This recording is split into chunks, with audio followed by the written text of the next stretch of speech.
বাংলাদেশের এখন কিন্তু চরম একটা সুযোগ, সেটা হচ্ছে লিডারশিপ নেওয়া। ভারত এবং পাকিস্তানের মধ্যে যে উত্তেজনা পাল্টাপাল্টি চলছে, এই ক্ষেত্রে বাংলাদেশ এখন মধ্যস্থতাকারীর ভূমিকা নিতে পারে।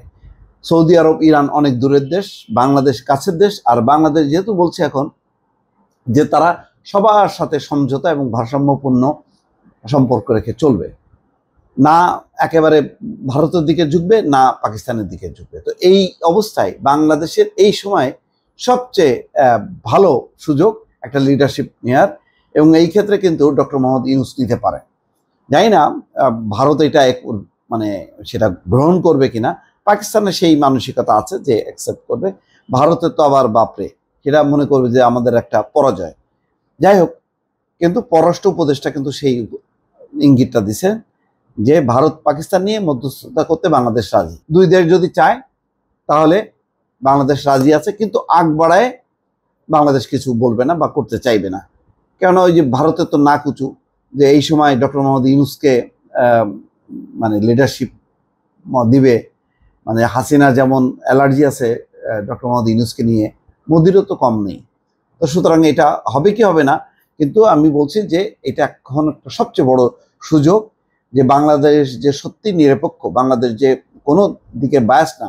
যদি হাসিনা থাকতো তাহলে এটা সম্ভব ছিল না, পাকিস্তান কোনোভাবে বিশ্বাস করতো না।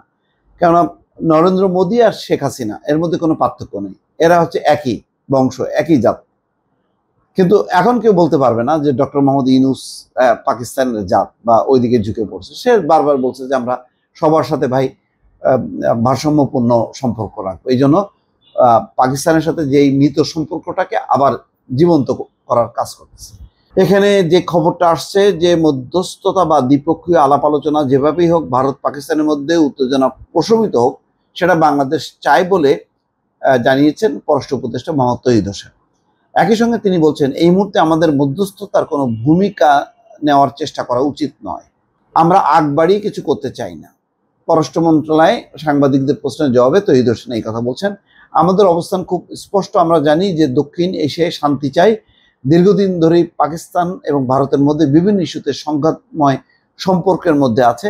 আমরা চাই না যে এখানে বড় কোনো সংঘাত সৃষ্টি হোক যা এই অঞ্চলে মানুষের জন্য বিপদের কারণ হয়ে দাঁড়ায়। ইতিমধ্যে কারণ হয়ে দাঁড়াচ্ছে, দেখেন এই আকাশপথ বন্ধ করাতে ভারতের বিমান সংস্থাগুলো ঝামেলার মধ্যে পড়ছে, সময় লাগতেছে। স্থলপথ দিয়ে কোটি বিলিয়ন ডলার তাদের ক্ষতি, কেন আফগানিস্তানে পণ্য এখন কিভাবে পাকিস্তানের মধ্য দিয়ে যাইতো সেটা বন্ধ।